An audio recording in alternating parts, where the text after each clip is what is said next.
Craignez Dieu et donnez-lui gloire, car l'heure du jugement est venue. L'heure est venue d'adorer celui qui a fait le ciel, la terre et la mer et les sources d'eau. La Bible nous recommande de garder ses commandements et de suivre l'agneau partout où il va. Ainsi, le petit troupeau est un ministère qui souhaite, à travers l'étude de la parole de Dieu, faire connaître la lumière du monde, Jésus-Christ le juste.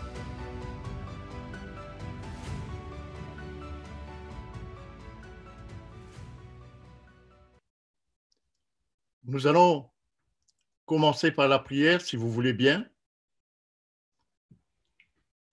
Notre Père qui es aux cieux, nous te remercions pour cette occasion que nous avons de nous réunir ensemble autour de l'étude de ta parole. Nous te demandons, Éternel, d'ouvrir notre intelligence spirituelle pour comprendre ton message, mais au-delà d'une simple compréhension pour que nous la vivions tous les jours jusqu'à la venue de Jésus, au nom de Jésus. Amen. Alors, bonjour tout le monde. Nous avons annoncé le titre de notre réflexion biblique ce soir. C'est se poser la question, qu'est-ce que la nature humaine avant et après la chute? Il y a donc la chute de nos parents qui est une frontière entre ce qu'on appelle la nature humaine avant la chute. Qu'est-ce que cela veut dire? Qu'est-ce qui caractérise cette nature humaine avant la chute? Et l'autre, de l'autre côté de cette frontière, c'est la nature humaine après la chute. Qu'est-ce qui caractérise cette nature humaine et peut-être aussi son environnement après la chute et qui nécessite, c'est ça, ce que l'apôtre Paul appelle l'évangile de Christ, ce qui nécessite cet évangile de Christ pour nous sortir en quelque sorte de cet emprisonnement.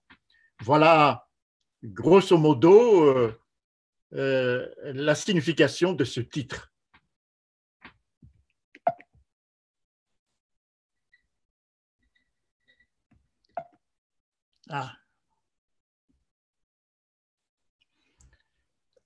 Qu'est-ce que c'est que la création de l'homme et le sabbat?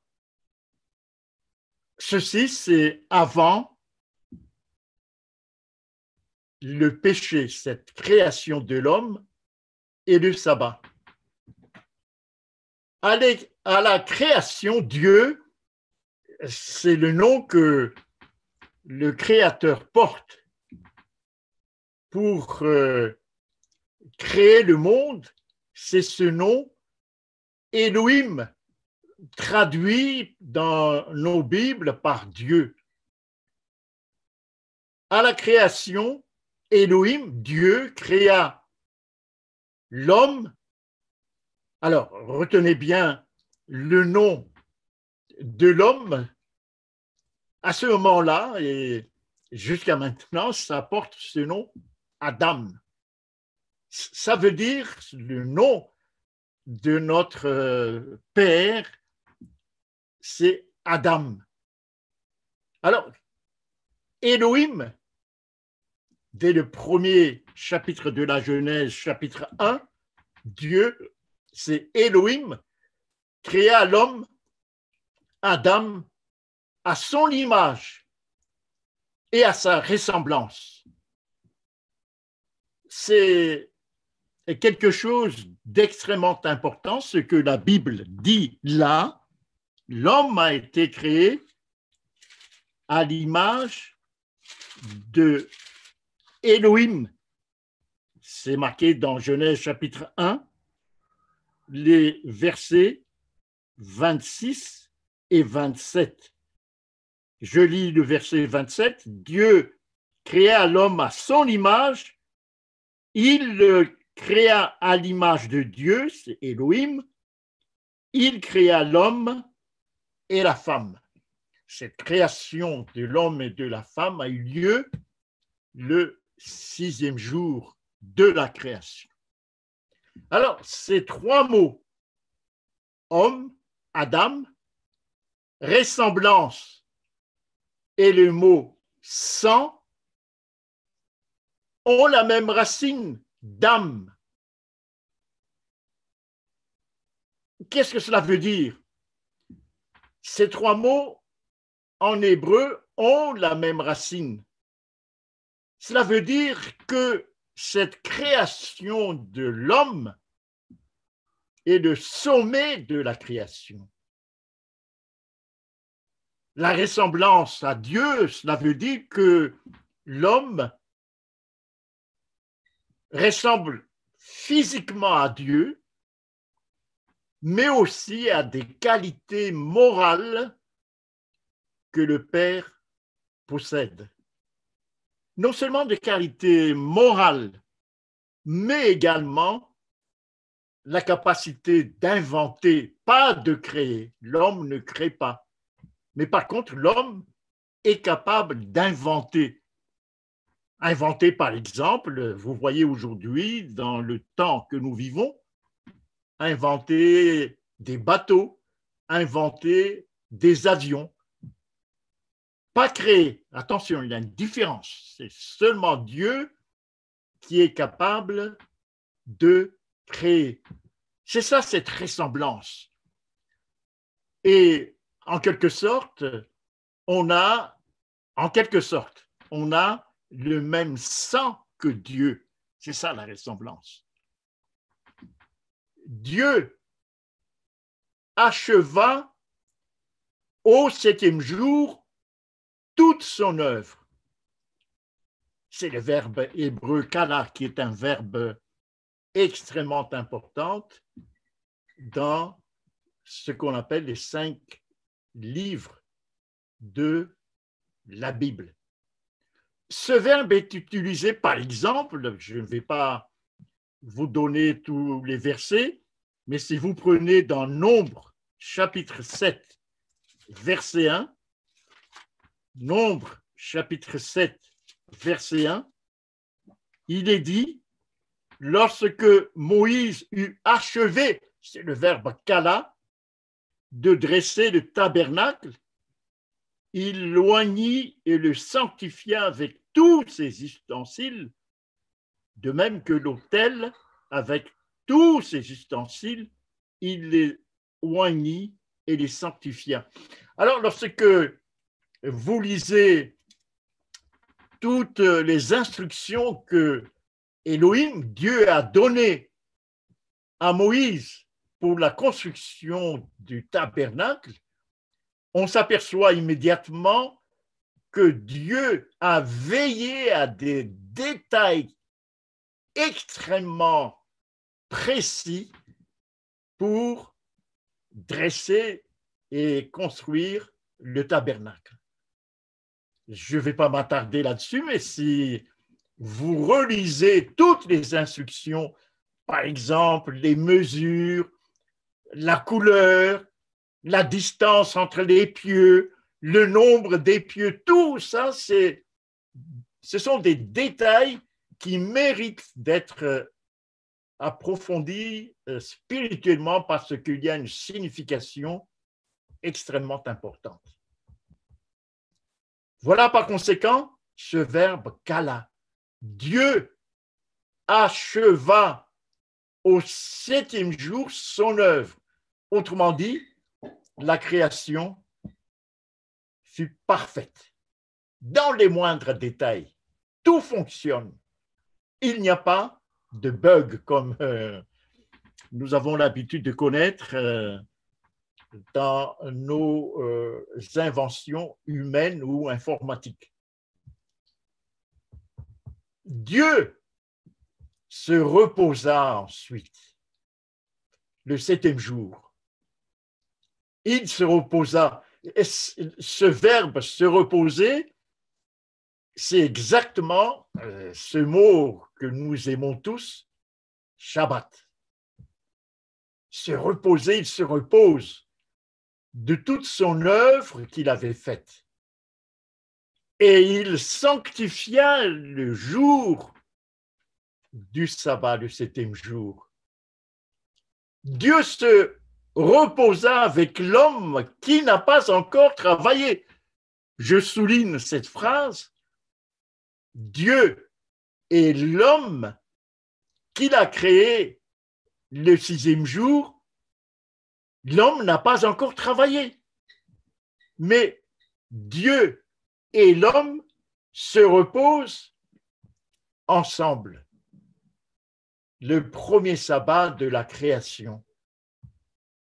Bon, je ne m'attarde pas tellement sur l'importance du sabbat, mais je fais juste allusion à ce premier sabbat où Dieu et l'homme se reposent ensemble, alors que l'homme n'a pas encore travaillé.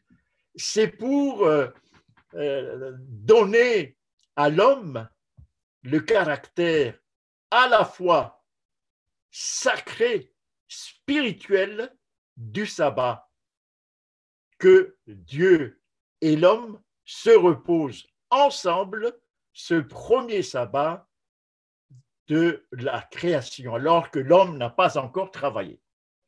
Ce sera pour le deuxième sabbat de la création que l'homme va apprécier ce repos, puisqu'il va faire quelque chose pendant cette première semaine qu'il va passer dans le jardin d'Éden. Alors, Dieu ordonne à l'homme de respecter le septième jour.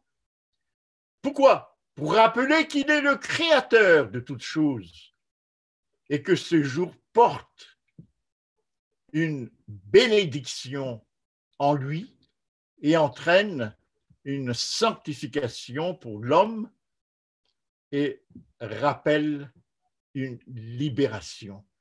Sanctification, si vous lisez dans Exode chapitre 20, Exode chapitre 20, dans le commandement concernant le sabbat, il y a Exode chapitre 20, verset 11, « C'est pourquoi l'Éternel a béni le jour du repos et l'a sanctifié.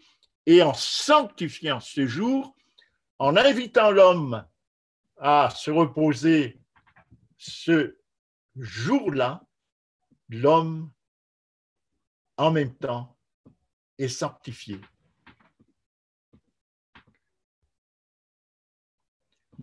Mission de l'homme dans le jardin. Qu'est-ce que l'homme va faire dans le jardin? Est-ce qu'il va chômer, se promener, visiter toutes les merveilles de la création? Pourquoi Dieu l'a-t-il placé dans le jardin? Alors, l'Éternel Dieu, cette expression qui est traduite dans nos Bibles par l'Éternel Dieu, il y a d'abord Elohim, le premier mot, mais il y en a, comme vous le voyez là, les quatre lettres. On ne peut pas prononcer celui-là, par respect. Par respect, les Juifs ne prononcent jamais ces quatre lettres-là. Elohim, ils le prononcent, mais les quatre lettres, chaque fois qu'ils le rencontrent dans la Bible, ils disent Hachem. Hachem, signifie le nom. Donc, littéralement, on ne devrait pas dire l'Éternel Dieu, mais on devrait dire Hachem Elohim, le nom Elohim. Alors, il plante un jardin en Éden et il y plaça l'homme formé avec la poussière de la terre. Cette relation, je n'ai pas le temps de m'attarder là-dessus, puisque c'est en dehors de notre sujet, mais cette relation entre l'homme et la terre, puisqu'ils sont formés de la même matière, la poussière de la terre, a une importance capitale. Aujourd'hui, on parle d'écologie, etc. Vous voyez? Je n'ai pas le temps, puisque c'est en dehors de notre sujet, de m'attarder sur cette relation entre l'homme et la terre, parce que l'homme est formé avec la poussière de la terre. L'homme a reçu une mission sacrée de la part de Hachem Elohim, de la part de l'Éternel Dieu. Qu'est-ce qu'il doit faire? Il doit cultiver et garder le jardin. Voilà son travail, sa mission. Cultiver et garder le jardin. On le trouve dans Genèse chapitre 2 et le verset 15. Voilà ce qu'il doit faire. Cultiver et garder le jardin. Donc, lorsqu'on regarde cette mission, sa mission se tourne dans l'entretien du jardin et le respect, garder le respect de la création. Voilà sa mission. Mais vous allez dire, est-ce qu'il ne va pas s'ennuyer? Non, il y a tellement de contemplation, de curiosité pour l'homme dans le jardin qu'il ne va pas s'ennuyer. Non.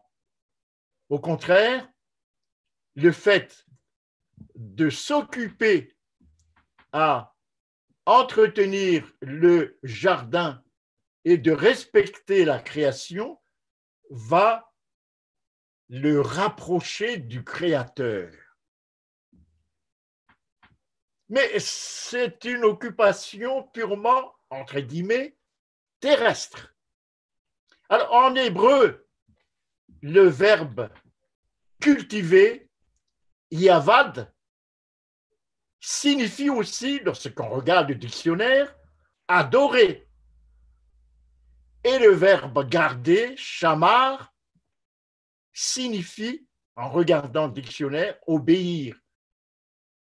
Par conséquent, dans le jardin d'Éden, outre le fait de cultiver et de garder le jardin, derrière ces deux verbes, il y a aussi une signification spirituelle.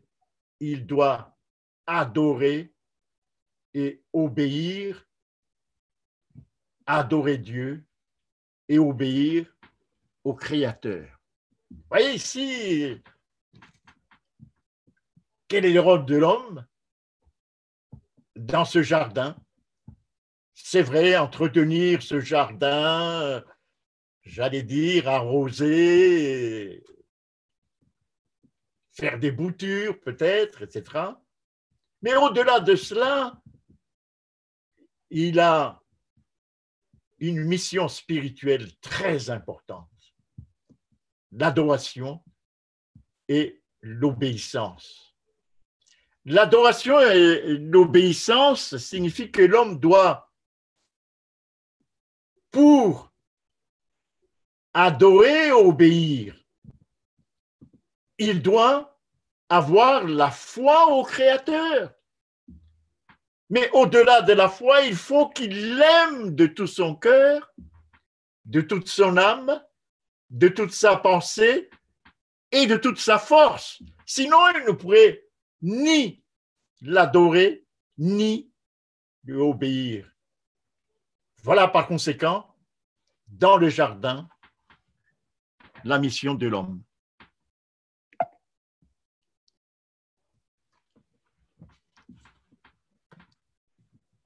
Et dans le cadre de cette adoration et de cette obéissance, Dieu a donné des commandements à l'homme dans le jardin. Le tout premier commandement, il doit se souvenir du jour de repos pour le sanctifier. Ça, c'est le tout premier commandement. Nous avons dit tout à l'heure que Dieu et l'homme, le premier sabbat de l'histoire de la terre, se sont reposés ensemble. Il doit se souvenir du jour de repos pour le sanctifier. C'est un commandement que Dieu donne à l'homme. Mais il y a un deuxième commandement que Dieu donne à l'homme. L'ordre est clairement dicté par Hachem, Elohim, de ne pas manger de l'arbre de la connaissance du bien et du mal, sous peine de mort. Ne pas manger de l'arbre de la connaissance du bien et du mal, sous peine de mort. Donc, vu ces deux commandements, il y a une restriction de la liberté de l'homme.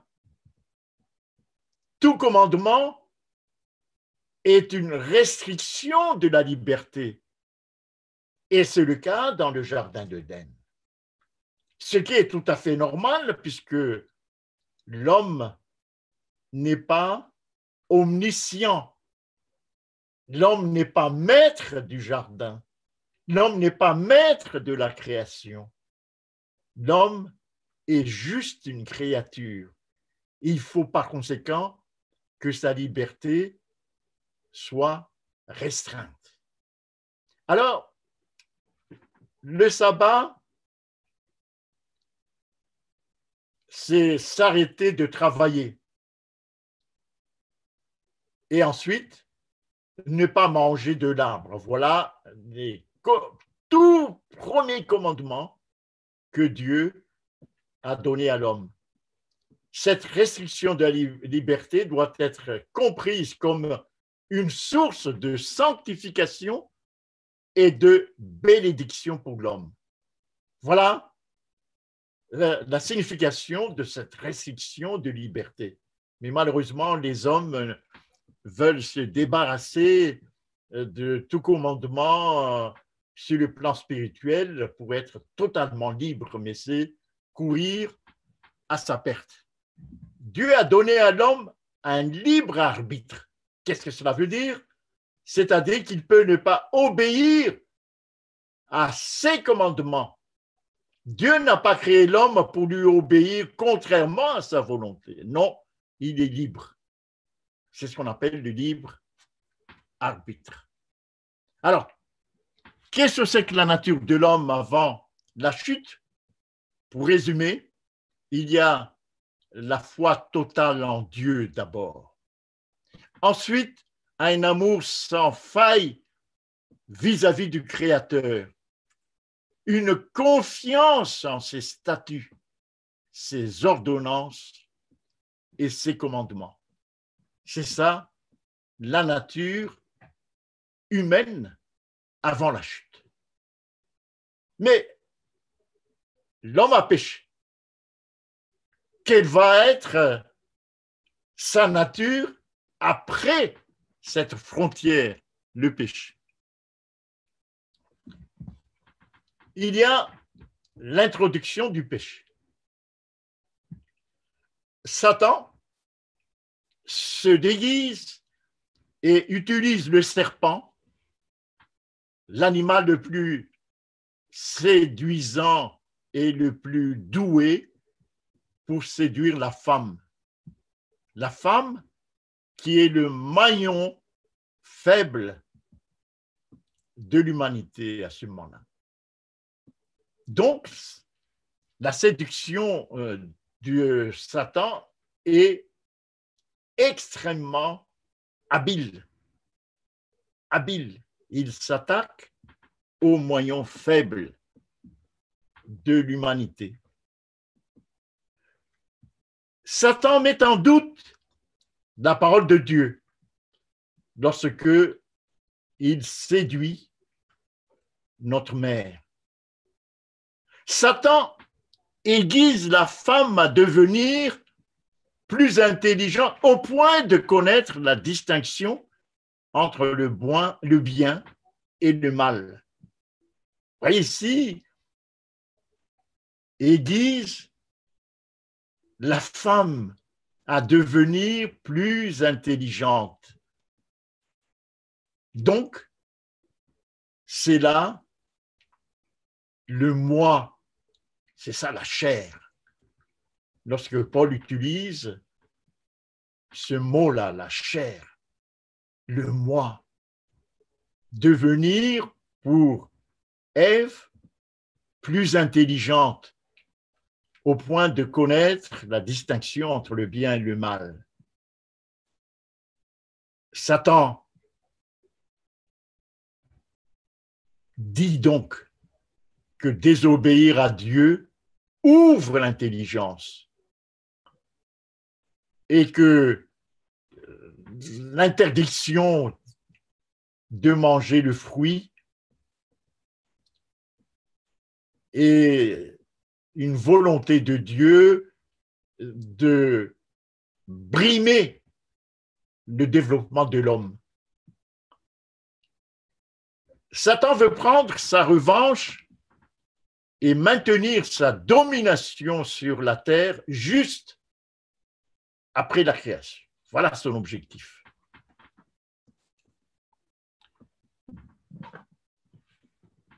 Voici comment la séduction d'Ève nous a enfoncés de plus en plus. Elle commet l'erreur de dialoguer avec Satan. C'est une erreur. Il ne faut jamais dialoguer avec Satan. Elle commet l'erreur de rester indépendante de son mari. Il faut que le couple soit uni. La Bible dit que l'homme et la femme forment une seule chair. Autrement dit, pas d'indépendance de la femme vis-à-vis de son mari. Elle connaît l'ordre de Dieu, puisqu'elle dit à Satan, lors de leur dialogue,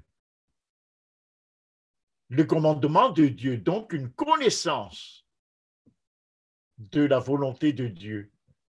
Mais malheureusement, sa connaissance n'est qu'intellectuelle, mais non pas spirituelle. Juste une connaissance intellectuelle, c'est ce que Jésus reproche à ses contemporains dans Matthieu chapitre 15 et le verset 8. Ce peuple m'honore des lèvres, dit Jésus. Une connaissance juste, purement intellectuelle, mais non pas spirituelle. Ève veut s'élever au-dessus de l'état de créature, puisqu'elle veut s'affranchir de cette restriction de la liberté humaine. En clair, Ève veut satisfaire son moi. Voilà le glissement de la nature humaine. Satisfaction du moi. La femme sera écartée comme sanction définitive jusqu'à la fin des temps, la femme sera écartée de tout service direct auprès de Dieu. Paul en donne les raisons dans l'épître aux Corinthiens ou dans l'épître à Timothée. Voyons maintenant ce qui se passe pour Adam. Nous venons de voir que ce qui a prédominé dans la chute de la femme, c'est nourrir le moi, nourrir la chair, dit Paul, nourrir le moi. Voyons pour Adam. Il commet l'erreur de ne pas accompagner sa femme dans le jardin. Il commet l'erreur de ne pas refuser de manger le fruit défendu que sa femme lui a tendu. Il commet l'erreur d'accompagner sa femme dans la désobéissance à Dieu. L'accompagne. Faiblesse sur le plan de la volonté et ce faisant, il montre clairement qu'il n'a pas foi en Dieu. Pourquoi il n'a pas foi en Dieu? Il n'a pas foi en Dieu pour résoudre le problème douloureux d'une possible séparation avec sa femme. Puisque sa femme a mangé le fruit, c'est clair que dans l'esprit d'Adam, elle va mourir. Donc, il va y avoir une séparation entre lui et sa femme. Et il dit, s'il y a séparation, qu'est-ce que je vais devenir? Donc, il n'a pas foi en Dieu pour résoudre ce problème douloureux d'une possible séparation définitive avec sa femme. Deuxième manque de foi de la part d'Adam. Il montre qu'il aime sa femme avant Dieu. Il aime sa femme, il veut l'accompagner. Il ne veut pas s'en séparer. Il aime sa femme avant Dieu. Jésus a évoqué ce manque de foi-là dans Luc 14, 26. Si mes souvenirs sont bons, Luc 14, 26, ce manque de foi, 14, 26, qu'est-ce que Jésus dit? Si quelqu'un vient à moi, dit Jésus, s'il ne hait, le verbe est très fort, s'il ne hait pas son père, sa mère et sa femme. Vous voyez, c'est marqué ici, sa femme. Il faut aimer Dieu avant d'aimer son père, ses enfants et même sa femme. Voilà ce que Jésus dit, c'est ça, avoir la foi en Dieu. Donc, malgré les merveilles de la création, Adam montre qu'il manque totalement de foi en Dieu. Donc, jusque-là, la femme cultive le moi en elle et Adam manque totalement de foi. Voilà le glissement de l'homme apparaît ici petit à petit après la chute. Il y a donc un changement radical de l'homme. Et la Bible l'appelle la nudité de l'homme.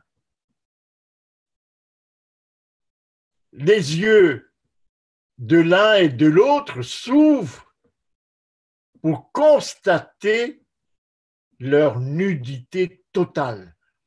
Je vous invite à lire Romains chapitre 7, depuis le verset 14 au verset 25. Une nudité la plus totale.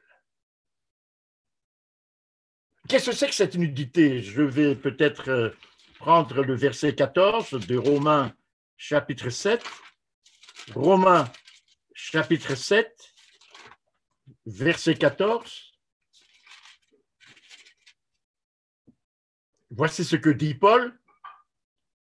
Nous savons en effet que la loi est spirituelle. Il développe cette idée que la loi est spirituelle, puisque c'est par l'intermédiaire de la loi qu'on connaît le péché. Il le dit dans Romains chapitre 7, le verset 7 par exemple. La loi est spirituelle, il dit. La loi nous permet de connaître le péché. Mais moi, devant cette connaissance du péché, je ne suis que charnel, vendu au péché. Je ne fais que suivre la tentation de Satan lorsqu'il me montre le péché à travers la loi. Ouais, cette nudité, aucune protection contre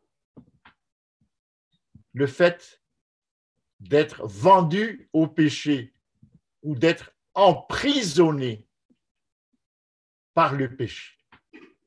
C'est ça la nudité. Alors pour cacher la nudité, nos premiers parents prennent des feuilles de figuier, des feuilles qui sont éphémères, fragiles, et par conséquent tout à fait inefficaces de voiler d'une manière pérenne cette nudité. Et parce que ils sont nus, qu'est-ce qu'ils font? Ils se cachent loin de la face de Dieu, de l'Éternel. Ils se cachent. Ils ne veulent pas se montrer nus devant l'Éternel. C'est ce qui se passe pour les hommes aujourd'hui. Aucun homme ne supporte d'être nu devant les autres et à plus forte raison devant l'Éternel. Il se cache. Alors, qu'est-ce que c'est que cette nudité? La foi, la charité et l'espérance disparaissent petit à petit. Voilà ce qui caractérise la nudité. C'est être charnel. Romains chapitre 7, verset 14. Être vendu au péché, incapable de faire le bien par lui-même, être captif de la loi du péché, dit Paul dans Romains chapitre 7, le verset 23. Autrement dit, charnel, vendu au péché, incapable de faire le bien par lui-même, captif de la loi du péché, misérable. C'est Romains chapitre 7, verset 24. C'est la nature humaine après le péché. Il y a une différence avec ce que nous avons avant le péché, où il y avait la foi, l'amour de Dieu, la confiance en Dieu, mais cette fois-ci, ce n'est plus le cas. Regardons par exemple dans Genèse chapitre 4.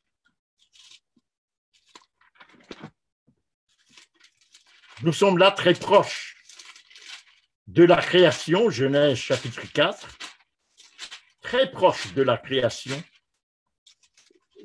et le verset 4 à 8, que se passe-t-il? Genèse chapitre 4, verset 4 à 8, c'est Caïn qui s'irrite du fait que son frère est agréé par Dieu. Vous voyez ici une dégradation de la charité, l'amour de son voisin, l'amour de son semblable. Et le verset 16, dans Genèse chapitre 4, le verset 16, où est-ce qu'il est allé, Caïn, pour s'éloigner de la face de l'Éternel? Il est allé se réfugier à Nod. Ah bon, c'est un mot hébreu qui signifie fuite. Nod signifie fuite. Il s'enfuit de l'Éternel. Il ne peut plus supporter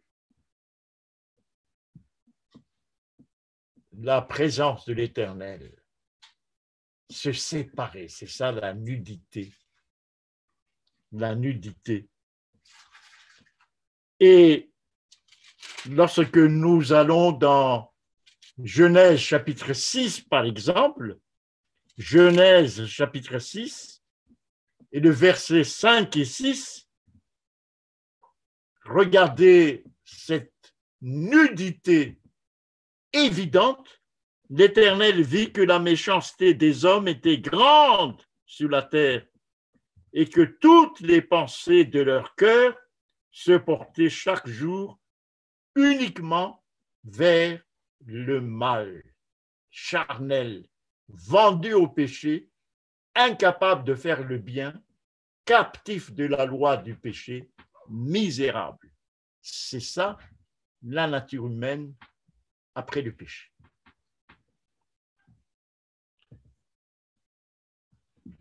Dieu n'abandonne pas l'homme dans sa nudité. L'Éternel Dieu lui-même les couvre avec la peau d'un animal. Il lui faut un médiateur, un substitut pour sauver l'homme.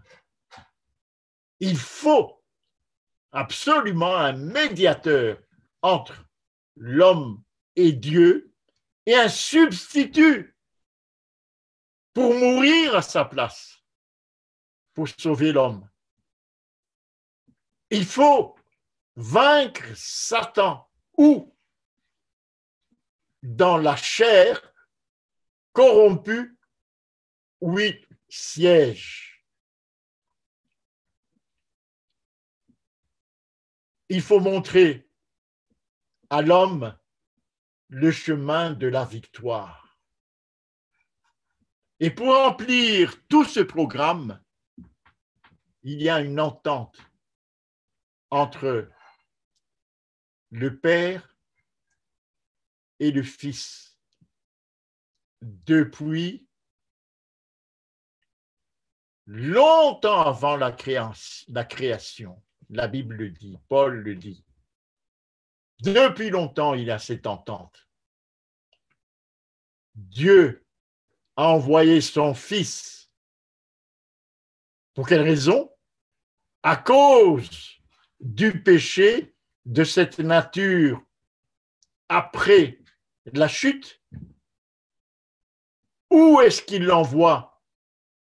Dans une chair semblable à celle du péché. Là où Satan, avec la faiblesse de la volonté humaine, réside. C'est là que Dieu va envoyer son Fils. Je vais relire ce verset extrêmement important de Romains chapitre 8, verset 3. Romains chapitre 8, verset 3. Dieu a condamné le péché dans la chair, là où réside Satan, en envoyant à cause du péché, après la chute, son propre Fils, dans une chair semblable à celle du péché. Et vous connaissez cet envoi dans Jean 3,16. Dieu a tellement aimé le monde qu'il a envoyé son Fils unique, engendré, afin que quiconque croit en lui ne périsse point, mais ait la vie éternelle.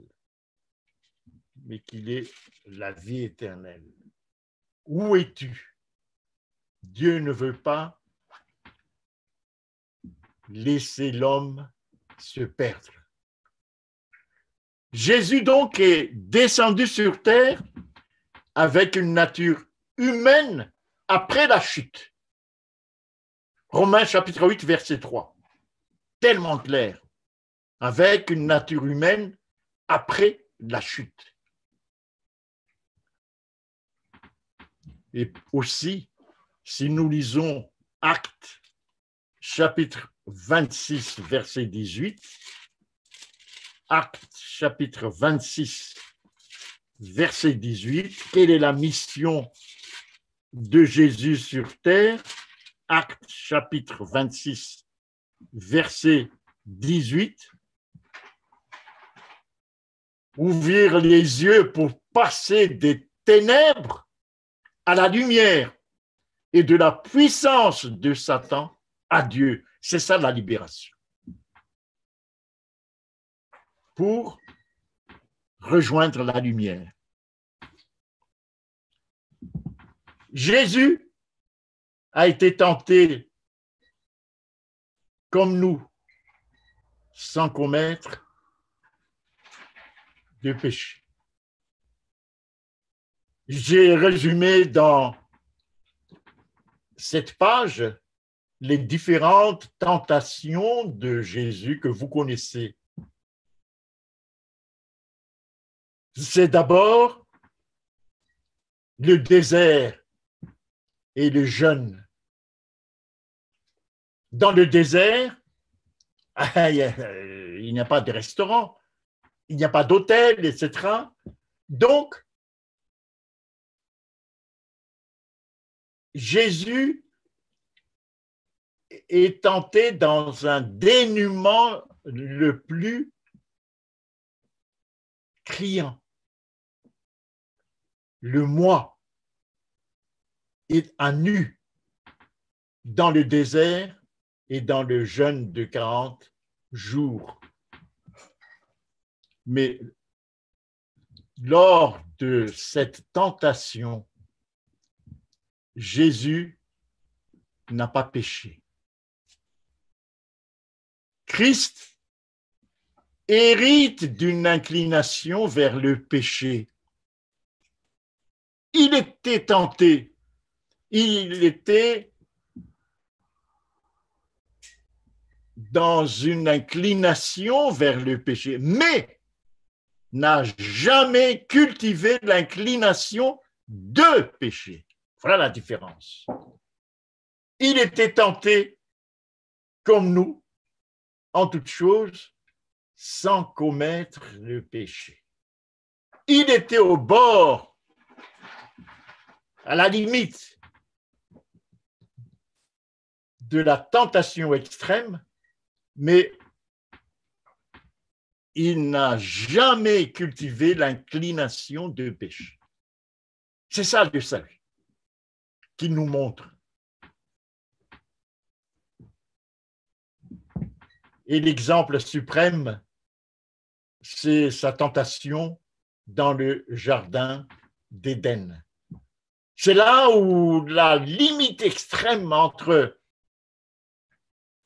le fait de céder à la tentation et de ne pas pécher se révèle. Il éprouve de la frayeur et des angoisses, dit Marc, chapitre 14, verset 33. Il dit, mon âme est triste jusqu'à la mort. Il dit ça aux 3 disciples qu'il a choisi de l'accompagner dans cette épreuve.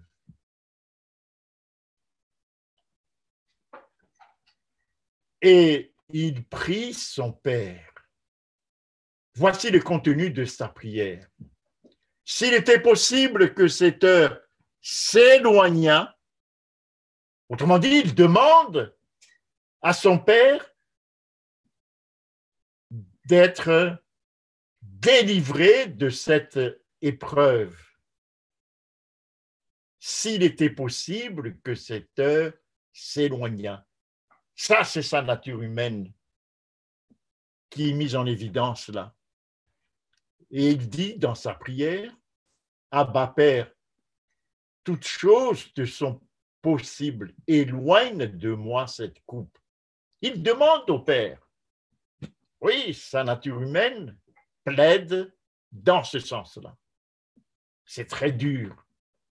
Mais il y a ce petit mot dans la parole, toutefois, non pas ce que je veux, mais ce que tu veux, c'est ça, ne pas commettre de péché. Être tenté à l'extrême sans céder à la tentation. Exercice d'une volonté sanctifiée. La chair est faible, l'esprit est bien disposé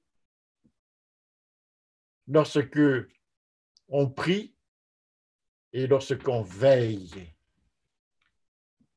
La volonté de Jésus ne cède pas à la tentation.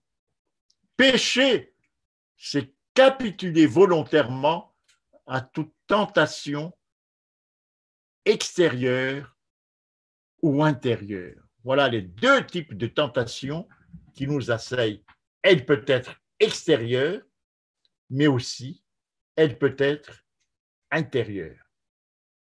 Mais dans l'une comme dans l'autre, nous ne devons pas céder à la tentation.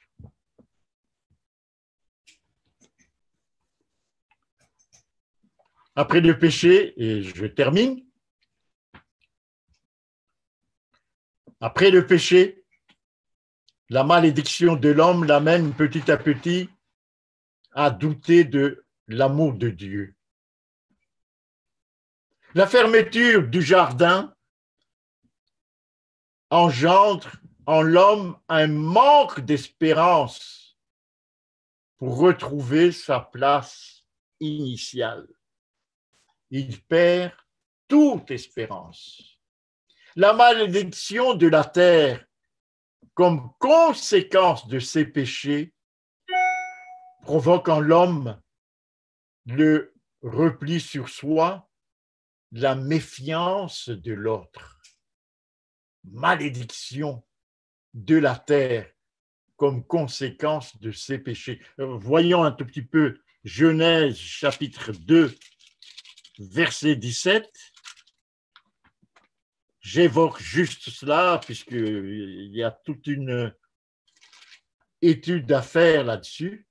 Genèse chapitre 2, verset 17. Chapitre 3, c'est une erreur là. Verset 17. Comme conséquence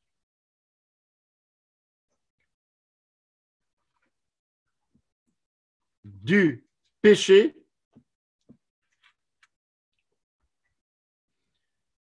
dans Genèse chapitre 3, verset 17, le sol, c'est-à-dire la terre, sera maudit à cause de toi. Il y a donc une relation, c'est ça que je veux souligner ici, en relation avec ce que nous appelons aujourd'hui la condition de la nature, l'écologie, et jusqu'à la fin du monde. Et on rejoint très facilement Apocalypse chapitre 16 qui nous décrit les 7 fléaux. Il y a une conséquence entre les péchés de l'homme et l'état de la nature. Et Genèse chapitre 4, verset 11, Genèse chapitre 4, verset 11, la terre, tu seras maudit de la terre qui a ouvert sa bouche pour recevoir de ta main le sang de ton frère Abel. Conséquence immédiate entre le péché et la malédiction de la terre. Conséquence là, c'est le temps qui me manque, mais j'attire votre attention sur cette conséquence-là. Si il y a une détérioration écologique aujourd'hui, c'est parce que l'homme pêche énormément jusqu'à la venue de Jésus. Alors, nous sommes bien loin d'Adam avant le péché. Nous manquons de foi en Dieu. Nous nous replions sur notre moi. Nous manquons de charité. Nous perdons toute espérance. C'est tout ça la nature humaine après le péché. C'est tout ça la nature humaine après le péché. Mais il y a la voie de la victoire, et c'est le dernier slide que je vous montre ici. Il y a la possibilité d'être victorieux. Jésus est venu sur terre avec une nature humaine après le péché, après la chute, pour nous montrer comment il faut remporter la victoire. On a lu tout à l'heure, Romains chapitre 8, verset 3, lisons Hébreux chapitre 2, Hébreux chapitre 2, le verset 17.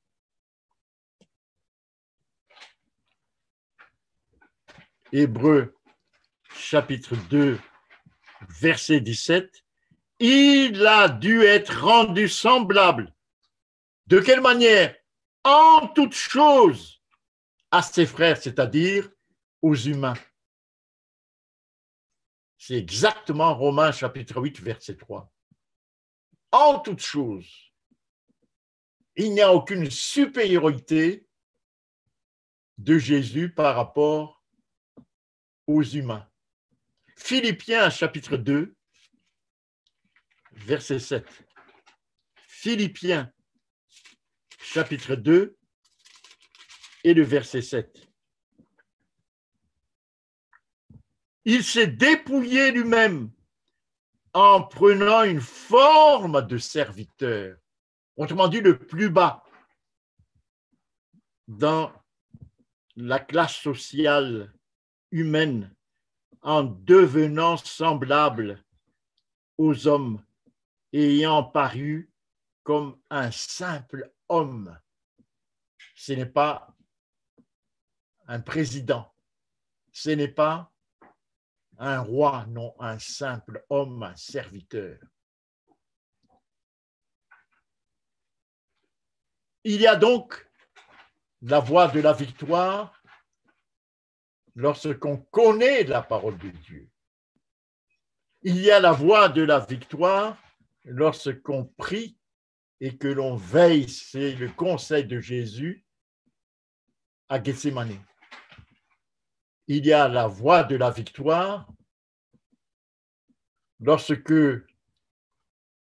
selon Romains chapitre 8, verset 4, lorsqu'on marche selon l'esprit, Romains chapitre 8, verset 4, pour être justifié par la foi.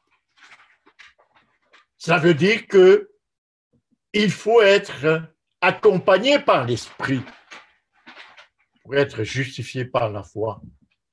Mais comment faire pour être accompagné par l'esprit Il n'y a qu'un seul verset qui le dit, c'est être baptisé au nom de Jésus. Et on reçoit le Saint-Esprit. Marchez selon l'Esprit et vous n'accomplirez pas les désirs de la chair.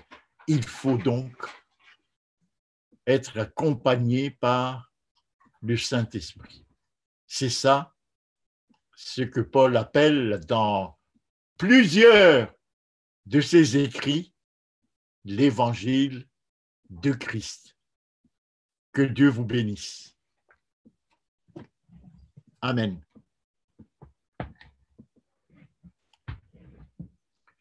Nous allons terminer par la prière, cette étude où nous apprécions ce que Paul appelle ici et là dans ses écrits l'évangile de Christ pour nous faire sortir de cet emprisonnement du péché. Notre Père qui es aux cieux, nous te remercions puisque tu nous as permis d'avoir Jésus comme notre frère dans notre vie terrestre après la chute. Nous te remercions pour l'exemple qu'il nous a montré pour remporter la victoire. Je te prie en particulier pour toutes les personnes qui sont présentes ici sur Zoom. Donne-nous cette victoire éternelle sur la nature humaine après le péché. Au nom de Jésus, Amen.